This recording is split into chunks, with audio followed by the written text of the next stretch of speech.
India alert, जुर्म के खिलाफ आवाज।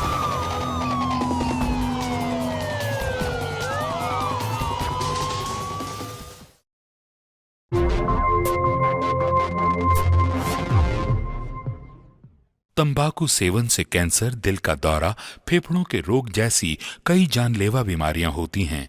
इस फिल्म अथवा कार्यक्रम में दिखाए गए कलाकार किसी भी प्रकार के तंबाकू उत्पादों जैसे कि बीड़ी, सिगरेट, खैनी, जर्दा इत्यादि के सेवन का समर्थन या प्रचार नहीं करते हैं।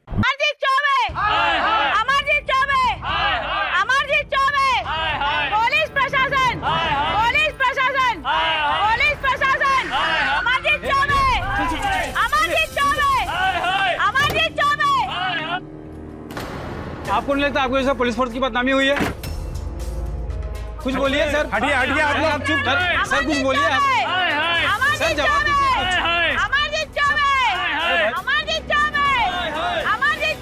सर प्लीज बोलिए, आप समझते क्यों नहीं? आप लोग हटिए, आप लोग क्या कर रहे हैं?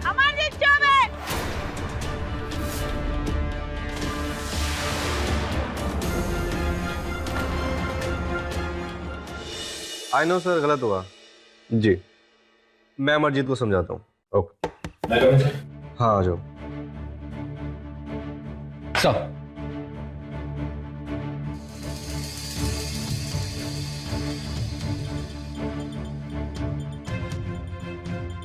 मैं जानता हूँ तुम सिर्फ अपनी ड्यूटी कर रहे हो, लेकिन मामला अभी बहुत गर्म है। तुम चाहो तो दीप्ति महाजन के केस में मैं किसी और ऑफिसर को अपॉइंट कर सकता हूँ।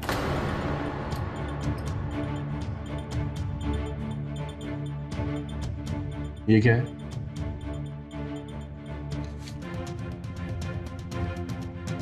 इस्तीफा? जी सर, अगर एक हफ्ते में मैं ये केस सॉल्व नहीं कर पाया तो मेरा इस्तीफा मंजूर कर लीजिएगा सर। पागल मत बनो अमरजीत, तुम्हारा काम मुझे बहुत पसंद है। माना ये केस थोड़ा टेढ़ा है, लेकिन एक केस के लिए कोई अपनी जिंदगी रिस्क पे लगाता है क्या? ये केस पिछले 8 महीने से सॉल्व नहीं हुआ और तुम एक हफ्ते में कैसे कर दोगे?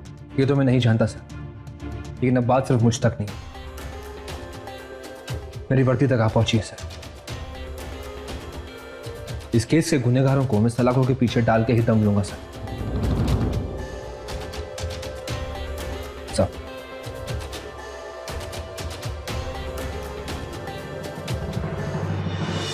एक भारतीय नौजवान जब पुलिस फोर्स ज्वाइन करता है तो अपनी ड्यूटी निभाता है पूरी ईमानदारी से, सच को सामने लाने की पूरी कोशिश करता है।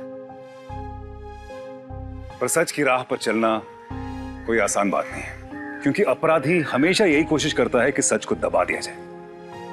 ऐसे ही एक संघर्ष में फंसे थे पुलिस ऑफिसर अमरजीत चौबे। आखिर अमरजीत ने ऐसा क्या किया था कि इतने सारे लोग उसके विरोध में खड़े हुए थे? एक 24 साल की लड़की डिम्पी के गायब होने का केस एक गुत्थी बन चुका था। उसे इंसाफ दिलाने के लिए यह केस सॉल्व करना तो बहुत जरूरी था ही, पर अब नाम पुलिस डिपार्टमेंट की इज्जत पे आ गया था। उन लोगों को किसी भी हालत में यह केस सॉल्व करना था। नमस्कार, मैं हूं इकबाल खान। आज के इस क्राइम अलर्ट के एपिसोड में आप देखेंगे कि कैसे एक अपराधी अपना जुर्म छुपाने के लिए किस हद तक जा सकता है और कैसे कोई अपने स्वार्थ के लिए दूसरे की जिंदगी के साथ खिलवाड़ कर सकता है। ये लड़की, ये क्या कर रही है तूने? हाँ, अब ये कैसे जाएगा? 15 दिन बाद तेरी शादी है और किसी को पता चल गया तो बदनामी होगी अलग। क्या करेंगे हम लोग?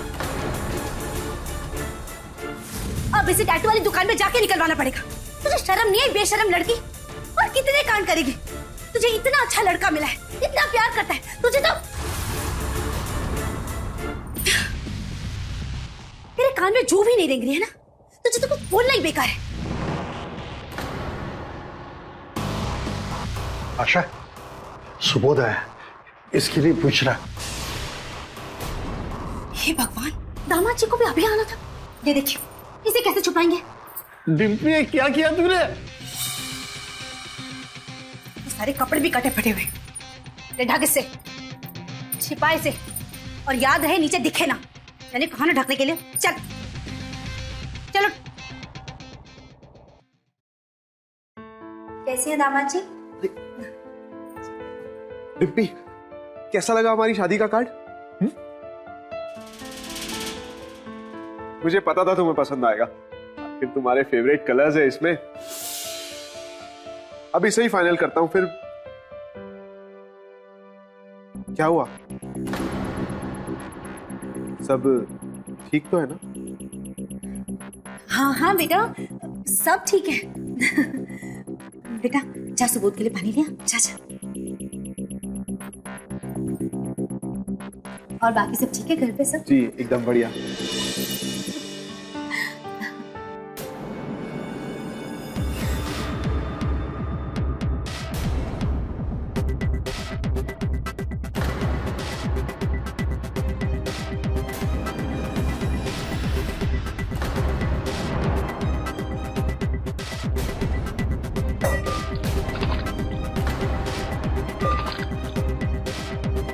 ये सब क्या है डिम्पी?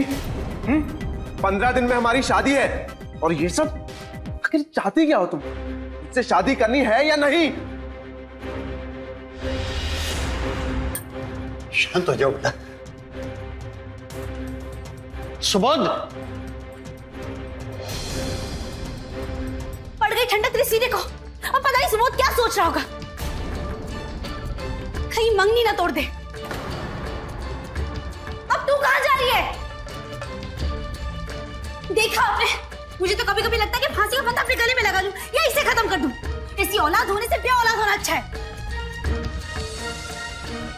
सर घर से बिना बोले करीब 10 बजे निकली थी और अब तक घर वापस नहीं आई। फोन भी स्विच ऑफ है। सारे दोस्तों रिश्तेदारों को फोन करके पता कर लिया लेकिन कहीं पे कुछ पता नहीं चला। वो कहाँ काम करती है, उसके दोस्त रिश्तेदार सारी डिटेल्स इनसे ले लो तुम, ठीक है? और आप चिंता मत कीजिए, आपकी बेटी को ढूंढने की हर मुमकिन कोशिश करेंगे हम। पटेल, डिम्पी के फोन की आखिरी लोकेशन ट्रेस करो। Okay sir. जल्दी।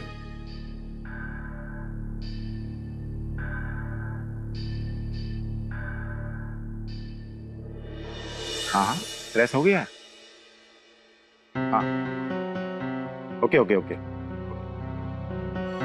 सर। डिम्पी के फोन का लास्ट लोकेशन सुभाष नगर था, वहां पे उसका मंगेतर सुबोध रहता है। बुलाओ सुबोध को। Okay sir. कहाँ है डिम्पी?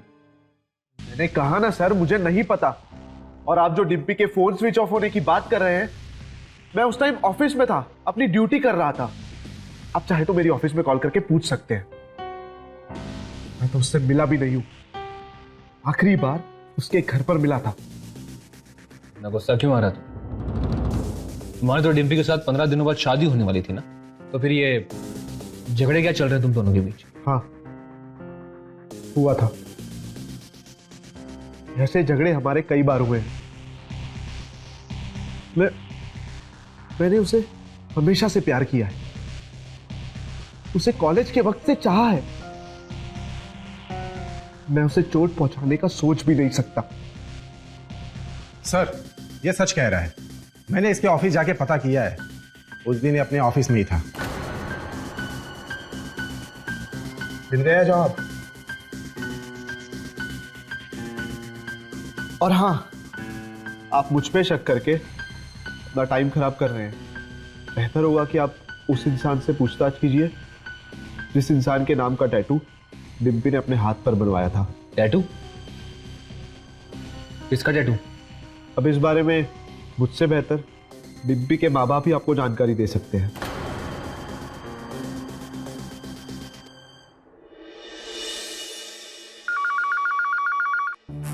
डिम्पी के केस को हल करना चाहते हो तो 10 सितंबर 2012 को दर्ज की गई FIR नंबर 508 देख लो। हेलो, कौन?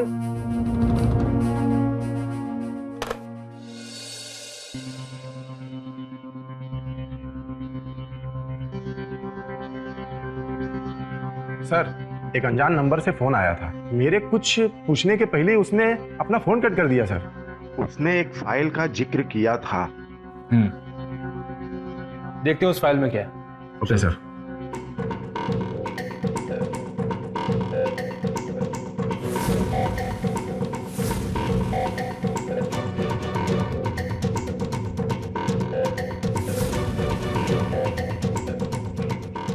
कहाँ रखी है 508 की फाइल यार? यही होगी क्या? ये फाइलें गुम कैसे हो सकती हैं? और ये तरीका फाइल मेंटेन करने का? सर सितंबर महीने की कुछ फाइलें वहां भी रखी है।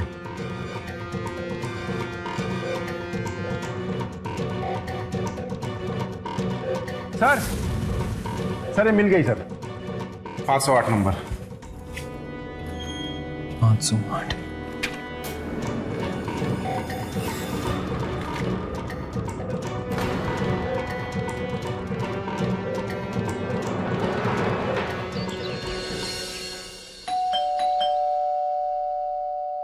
मैं देखता हूं।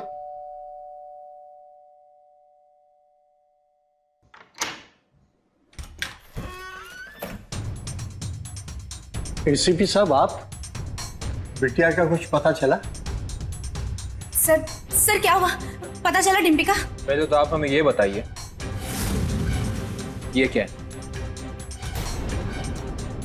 आपकी बेटी ने आपके खिलाफ एफआईआर दर्ज करवाई थी। क्या आपने उसे मारा, पीटा, जान से मारने की धमकी दी? ये क्या चल रहा है? हाँ, क्या खेल खेल रहे हैं आप लोग? कहीं ऐसा तो नहीं कि आपने ही अपनी बेटी को गायब किया और ये मिसिंग रिपोर्ट का नाटक कर रहे हैं? सच सच बताइए, क्या किया आपने अपनी बेटी के साथ? सर हम क्या करेंगे? हाँ, डिम्पी ने हमारे खिलाफ एफआईआर करवाई थी। हमने उसे मारा भी, पीटा भी। सर, बच्चे जब गलत राह पर चले जाते हैं तो माँ बाप को थोड़ी सख्ती बरतनी पड़ती है। गोल गोल कोई बात नहीं सुननी है। साफ साफ बताइए बात क्या है? टैटू का क्या चक्कर है? किसके नाम का टैटू करवाया था डिम्पी ने? राजा जी के नाम का। राजा जी? राजा जी तो हमारे यहाँ के एमएलए नंद किशोर अवस्थी को बुलाते हैं ना? जी। और डिम्पी तो उन्हीं की पार्टी में युवा सचिव भी थी, है ना? जी। देखिए, कुछ भी मत छुपाइए, शुरुआत से बताइए बात क्या है? दरअसल सर, डिम्पी पहले से ही बहुत जोशीली और जिद्दी थी। उसकी राजनीति में भी काफी रुचि थी। स्कूल कॉलेज में वाद विवाद हो या भाषण, सब में नंबर 1 आती थी। माँ! अरे क्या हुआ? आज फिर किसी भाषण प्रतियोगिता में नाम मिला है क्या?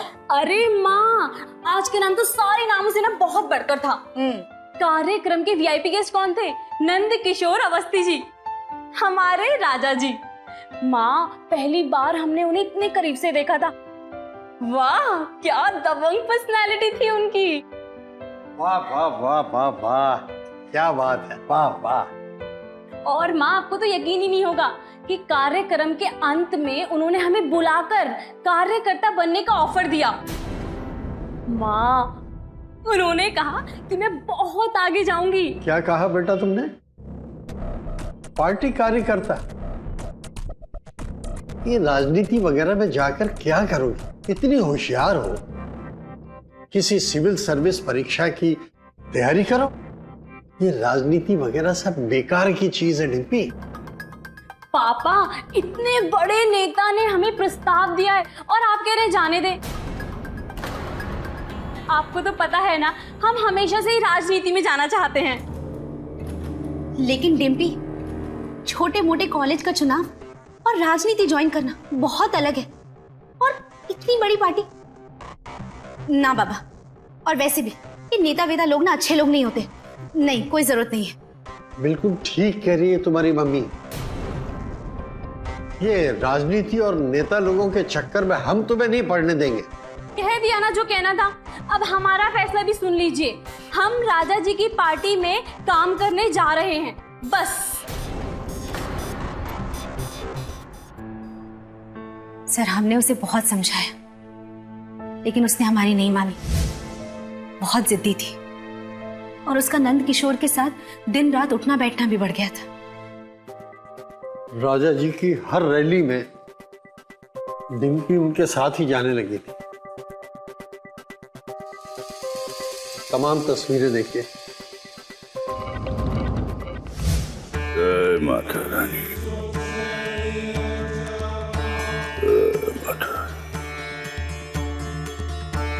जय हो माता रानी, जय।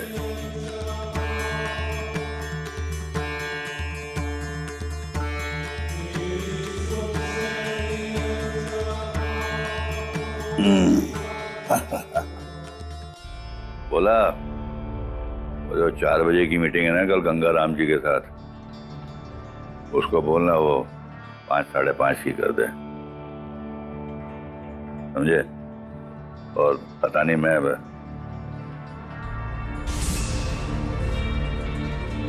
राजा जी, आपके अगले दौरे की पूरी तैयारी कर ली है हमने।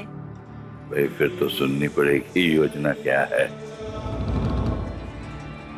बोला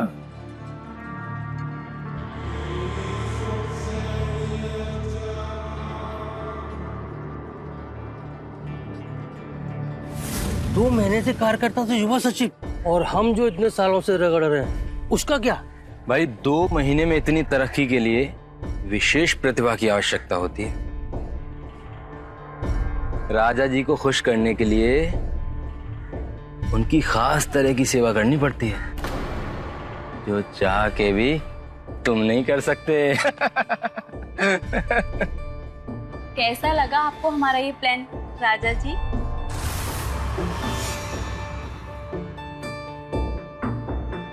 बहुत अच्छा लगा तुम्हारा प्लान।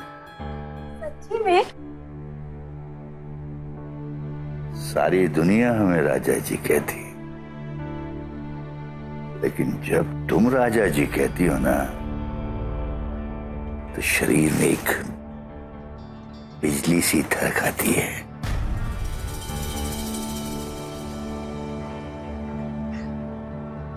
इरादा क्या है आपका राजा जी? यही बताऊं यार, अंदर चलें। डिम्पी हाथ से निकलती जा रही थी। दिन भर और देर रात तक नंदकिशोर के साथ रहती, और एक रात तो उसने हद ही कर दी।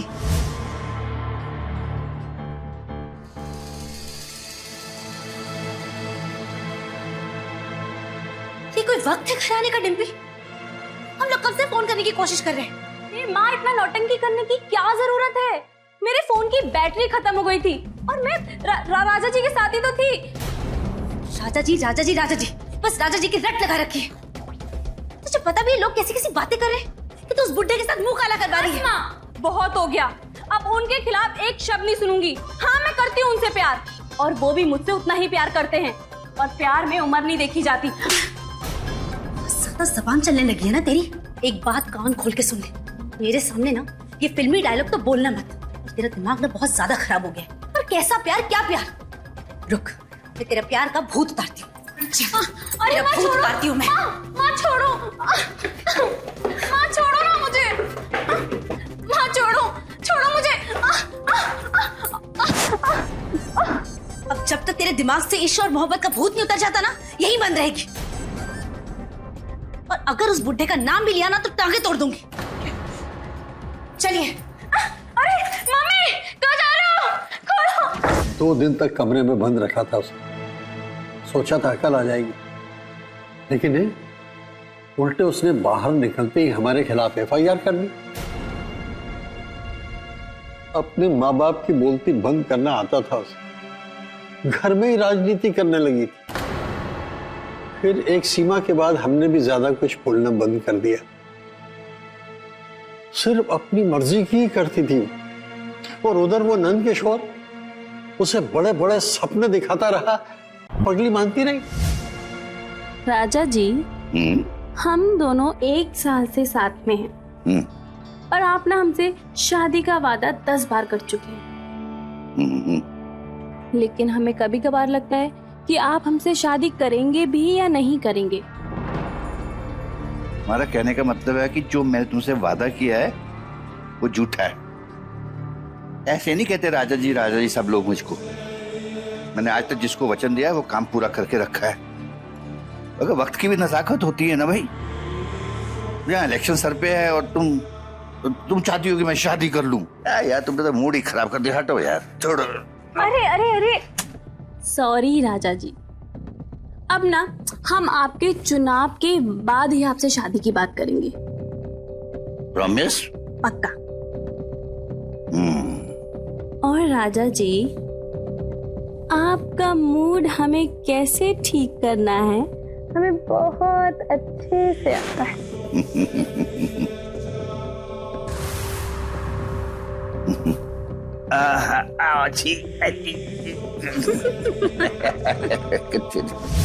एक साल और बीत गया, इलेक्शन भी हो गए, राजा जी जीत भी गए, लेकिन उन्होंने डिम्पी से शादी नहीं की।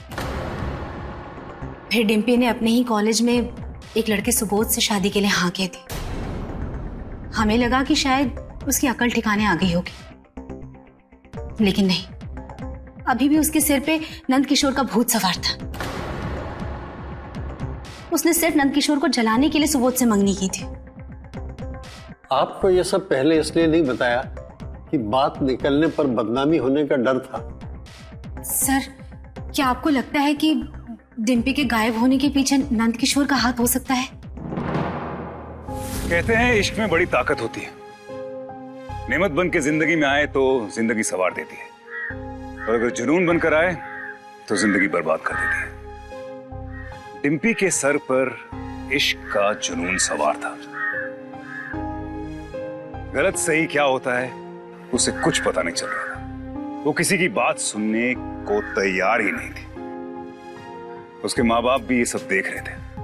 उससे बात की, लेकिन उसने उनकी भी नहीं सुनी। डिम्पी का नेता नंद किशोर उर्फ राजा के साथ संबंध होना और डिम्पी का गायब होना, क्या ये दोनों बातें जुड़ी हो सकती हैं? और भी कई ऐसी सारी बातें हैं जिनसे अभी पर्दा उठना बाकी है।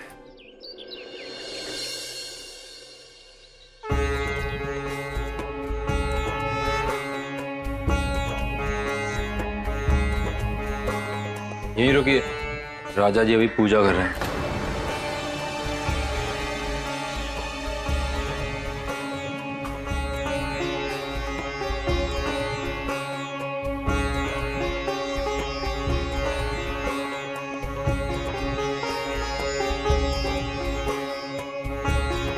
जय माता रानी। जय। रुक जाओ, जूते उतार के अंदर आओ।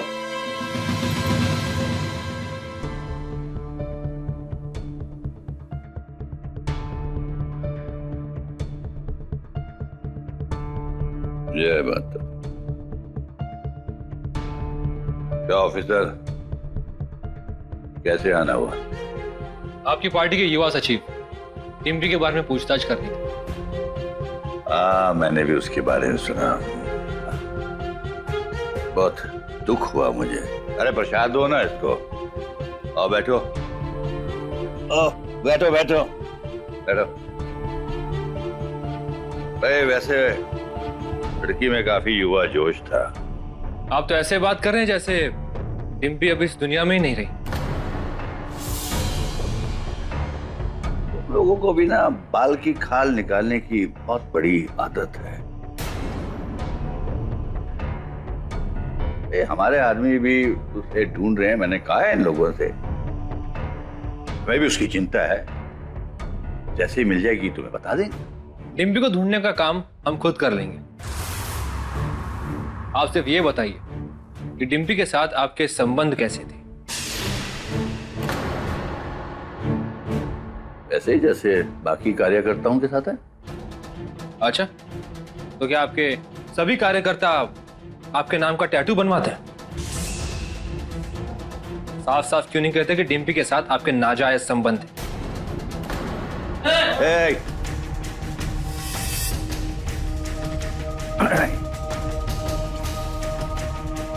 अगर तुमने पुलिस की वर्दी ना पहनी होती ना तो धक्के मार के यहां से बाहर निकाल देता। और रही बात टैटू की, तो हमसे कई बार लोग इतने प्रभावित हो जाते हैं कि जिस दिन मिलते हैं उस दिन टैटू बनवा लेते हैं, समझे? अगर उस लड़की के गायब होने के केस में आपका हाथ निकला ना, तो आपकी ये पर्सनालिटी, पावर का जादू कानून के सामने नहीं चलेगा। याद रखना। चलता हूं। एक मिनट।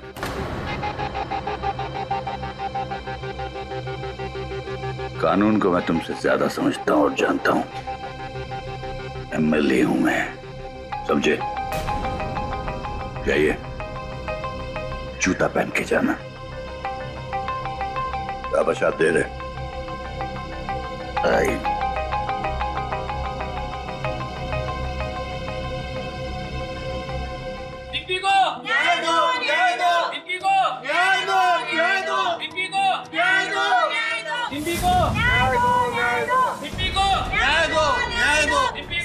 रुकिए, महाजन को गायब हुए 8 महीने हो गए हैं। पुलिस क्या कर रही है? डिम्पी महाजन जिंदा है भी या नहीं? देखिए, फिलहाल कुछ भी कह पाना सही नहीं होगा। जांच चल रही है और सबूत मिलने पर हम उचित कार्रवाई भी करेंगे। सर, आप मानते हैं इसमें एमएलए नंदकिशोर का हाथ हो सकता है? जी हाँ, शक के घेरे में वो भी हैं, लेकिन सबूत मिलने पर ही हम उचित कदम उठा सकते हैं। तब तक प्लीज कोऑपरेट कीजिए। Thank you. जैसा कि आप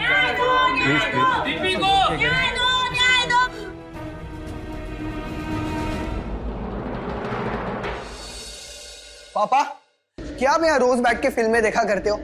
कभी कभी न्यूज भी देख लिया करो। रोज आपका नाम न्यूज चैनल्स पे आता है। इसी वजह से पार्टी की इमेज खराब हो रही है। कहाँ फंसा दिया मुझे आपने पापा। और क्या जरूरत थी इस उम्र में गुलछरे उड़ाने की? हा? आपके ना इसी ठरकीपन की वजह से आज आपकी इज्जत और पॉलिटिकल करियर दोनों दांव पे लगे हैं। चुप करो, साला जमीन से उगा नहीं है, बाप के साथ इस तरह बात करने लग गया है। कुछ नहीं होगा, मैं सब संभाल लूंगा। मैं तुझे कितनी बार कहा है, जब मैं फिल्म देख रहा होता हूं तो मुझे डिस्टर्ब मत किया कर। अरे मोड़ यार, मैं कहीं दे यार। पछताओगे आप पापा। हाँ, देख लूंगा मैं। चल चल, पछताओगे। मूड ही खराब कर दिया।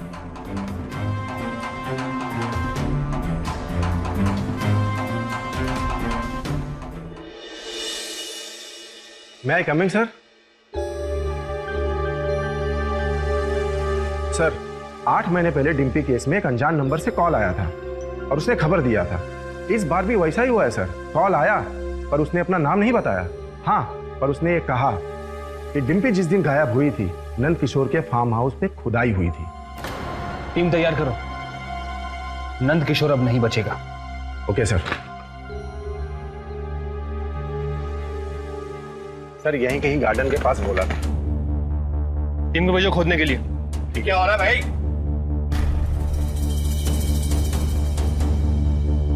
ये सब क्या हो रहा है? तेरा सर्च वारंट।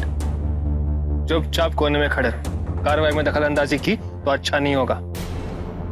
खड्डा खोदो।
मुझे पता था डिम्पी के गायब होने के पीछे तेरा ही हाथ है। अब तेरा असली चेहरा सबके सामने आ चुका है। अब तो मैं तेरी सर, दरअसल सर, वो जो कंकाल मिला है, दरअसल वो इंसान का नहीं है, कुत्ते का है। क्या? बता नहीं है पुलिस वाला मेरे पीछे क्यों पड़ गया। मेरी जान के मुझे हाथ धो के पड़ गया। मुझे बदनाम करना चाहता है, कहीं का नहीं रहने देना चाहता है। देखो कितना शरीफ आदमी हूँ मैं। हाँ, एक घंटा मैंने खोदा था कुछ दिन पहले। मेरा पालतू कुत्ता बेचारा मर गया था, टॉमी नाम था उसका। पता नहीं मैं ये क्या करूँ। उसको ना खोदता तो क्या करता। ये पुलिस वाला ना जानता है मैं पॉलिटिशियन हूँ। मुझे बदनाम करना चाहता है ताकि अगली बार मैं कभी भी कुछ बन ना पाऊँ। सर, क्या पुलिस जानबूझकर राजा साहब की छवि खराब करने की कोशिश कर रही है?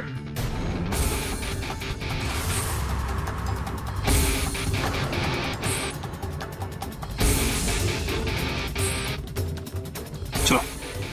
अमरजीत चौबे, अमरजीत चौबे, अमरजीत चौबे।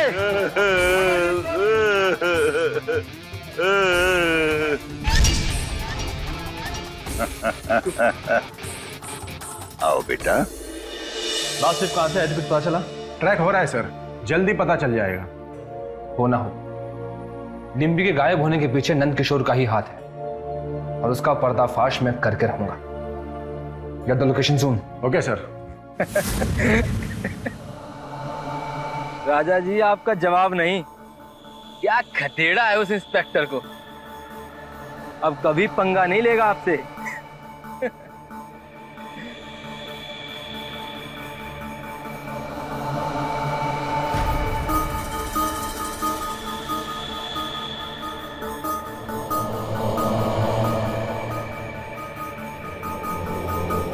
लो, नाम लिया और हाजिर हो गए। क्यों भाई, बेइज्जती में कुछ कमी रह गई थी जो पूरी करवाने आए हो? मैंने बहुत सोचा ये केस खत्म होने का नाम क्यों नहीं ले रहे, लेकिन अब देखना इन 2 दिनों में इस केस की सारी सच्चाई कैसे सामने लाता हूं और तू खुद कबूल करेगा सारा सच। सुबह सुबह टिका गया है क्या? ये रहे तेरे ब्रेन मैपिंग टेस्ट के ऑर्डर्स। मैं भी किसके सामने इंग्लिश बोल रहा हूं, तुझे तो इंग्लिश आती नहीं, 5वीं फेल है ना। वो क्या ना कि विज्ञान ने आज बहुत तरक्की कर ली कि अगर इंसान खुद सच ना बोलना चाहे तो उसे एक ऐसी दवाई देकर आधी नींद में सुला दिया जाता है जिससे वो सारी सच्चाई खुद उगल देता है। अब देखना डिम्पी के गायब होने के केस की सारी सच्चाई तू खुद कैसे उगलता है।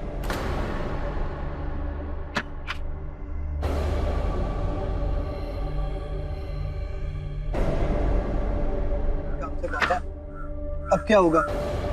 उस टेस्ट से तो सब सामने आ जाएगा सच। कुछ नहीं बचेगा पापा, अब तो गए काम से।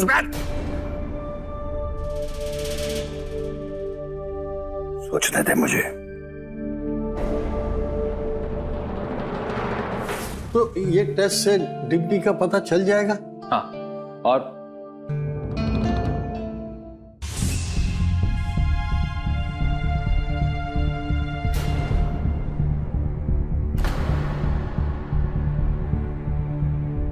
अब तुम्हारा खेल खत्म हो चुका है। चलेंगे अंदर टेस्ट के लिए। ज्यादा उतावले ना हो ऑफिसर।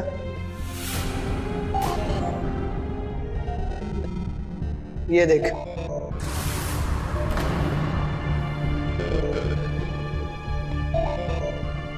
ये पिताजी की मेडिकल रिपोर्ट है। लिखा है कि तुम जो ये टेस्ट फेस्ट करना चाहते हो ना, वो उन पर नहीं हो सकता। क्या बात है ना कि उनकी तबीयत ठीक नहीं है।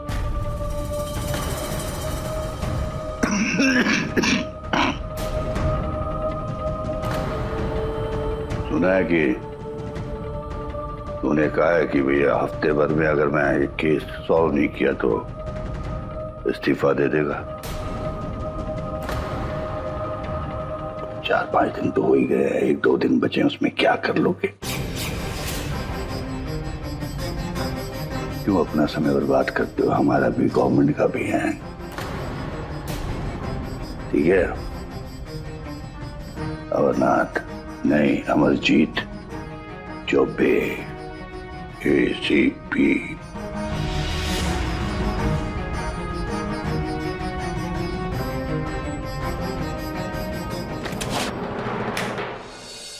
ऐसा तो लग रहा था कि डिम्पी के गायब होने के पीछे नंद किशोर का ही हाथ था, लेकिन डिम्पी थी कहां? क्या वो जिंदा भी थी कि नहीं? इसमें से किसी भी सवाल का जवाब पुलिस के पास नहीं था।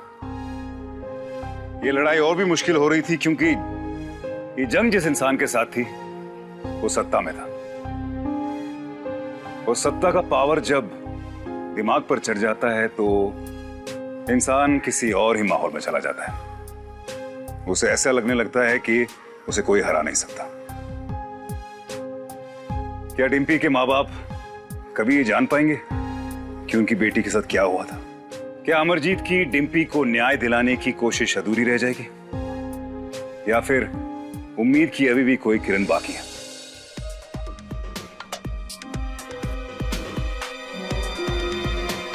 सर, कॉल कहां से आई थी उसका पता चल गया है।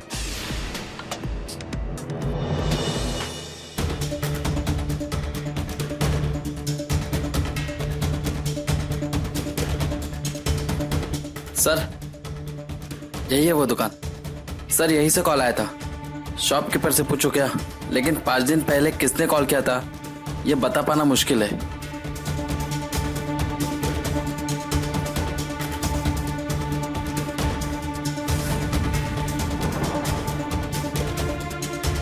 वहां से पता चलेगा। चलो।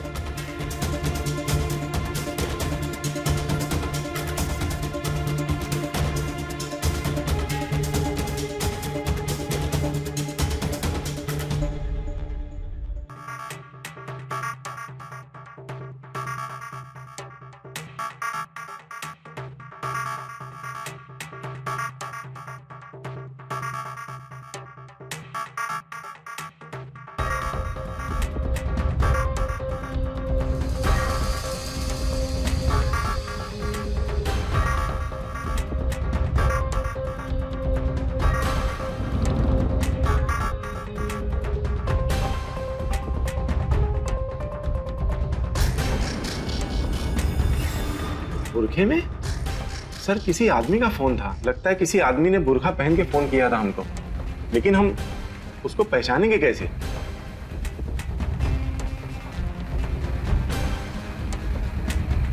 जूम करो वीडियो।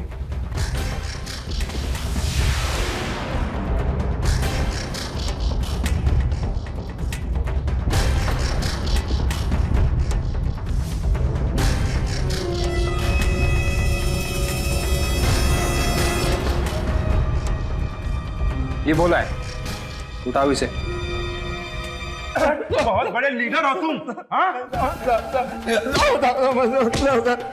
मुझे कुछ नहीं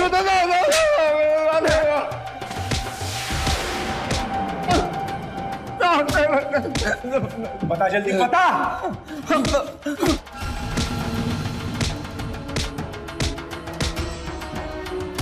मुझे नहीं पता, तुझको इतना मारूंगा। बोल डिम्पी क्या है? बोल डिम्पी क्या है? डिम्पी के बारे में कुछ नहीं जानता था। मैं नहीं जानता। तो फिर भूत बातों से नहीं मानोगे?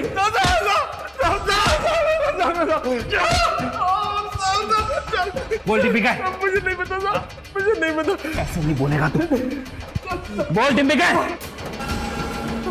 तुम सब बता दो, सब बता दो सब।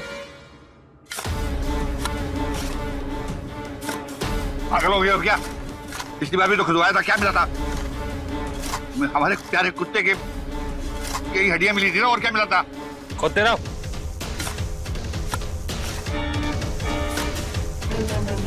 मिनिस्टर साहब को फोन लगा, मैं बात करता हूँ। फिर डूबती नहीं, अब कोई नहीं बचा सकता।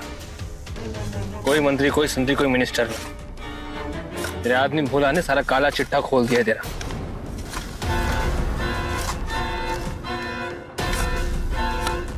खोदो।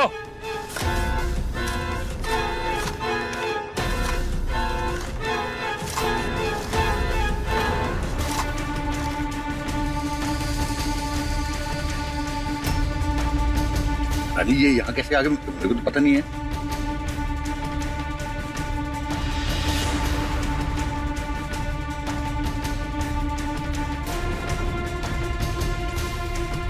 ये डिम्पी किया। हवलदार।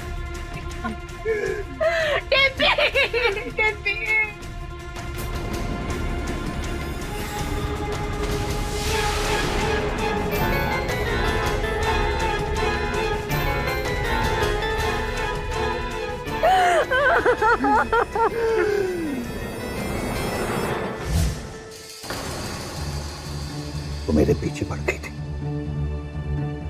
शायद वो अपनी औकात भूल गई थी। चाहती थी कि मैं उससे शादी करूं, तो जलाने के लिए उसने सगाई भी कर ली। लेकिन जब उसने देखा कि मुझ पे कोई असर नहीं हुआ, तो एक दिन वो मेरे घर आ गई। आगे भी जानी न तुम। अरे डिम्पी, बताओ, शादी की तैयारियां ठीक चल रही है कि नहीं? एक बात और पूछनी थी, ये शादी के बाद मुझे तो याद रखोगी ना?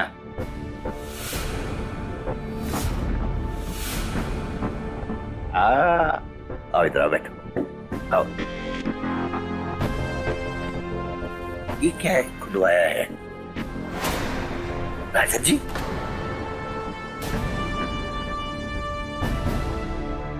मेरा नाम खुदवाने की क्या जरूरत थी? बिल्कुल चुप। मैंने तेरे लिए क्या नहीं किया, लेकिन तू मुझे शादी के लिए हमेशा टालता रहा। मैंने सुबोध से शादी के लिए हाँ इसीलिए किया ताकि तू कबूल कर सके मुझे, लेकिन नहीं, तुझे तो मेरे मजे लेने थे ना, तूने खूब अच्छे से लिए। पर अब नहीं, मैं तुझे 2 दिन का समय देती हूँ, मुझसे शादी कर, वरना मैं अपने हाथ काट लूंगी और मरने से पहले पूरी दुनिया को बता के जाऊंगी मेरे पेट में जो बच्चा है ना, वो किसी और का नहीं, तेरा है कमीने, तेरा।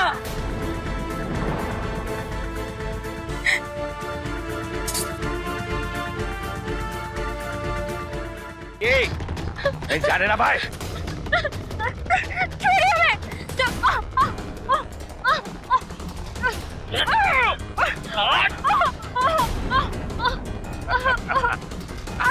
मैं जाने दो।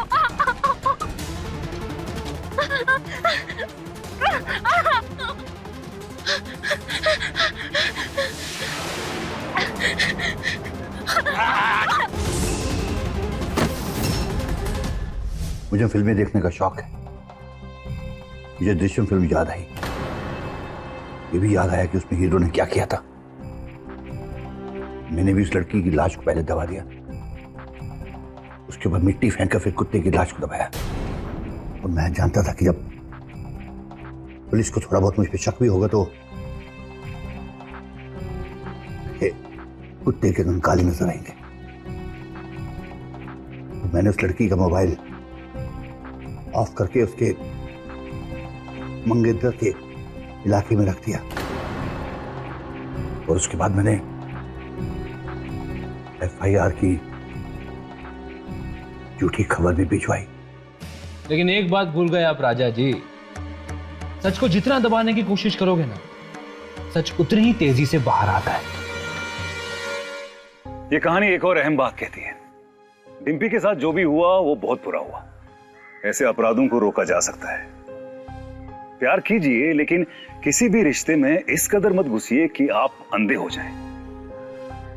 कहीं ऐसा ना हो कि आपको लग रहा है कि आपसे कोई प्यार कर रहा है, लेकिन हो रहा है आपका शोषण। कई ऐसी लड़कियां डिम्पी की तरह ऐसे रिश्तों में सालों भर रहती हैं, जहां सामने वाला अपने स्वार्थ के लिए शादी के वादे तो करता है, लेकिन इरादा नहीं रखता। इसलिए इंसान डिप्रेस्ड हो जाता है। इससे पहले कि बहुत देर हो जाए, अपने आप को ऐसे रिश्तों से बाहर निकाल लेना चाहिए और अपने आप को बचा लेना चाहिए। इसी के साथ मैं इकबाल खान आपसे विदा लेता हूं। अगले एपिसोड में फिर मिलेंगे ऐसी एक दिल दहलाने वाली घटना के साथ। तब तक अलर्ट रहिए। अलर्ट।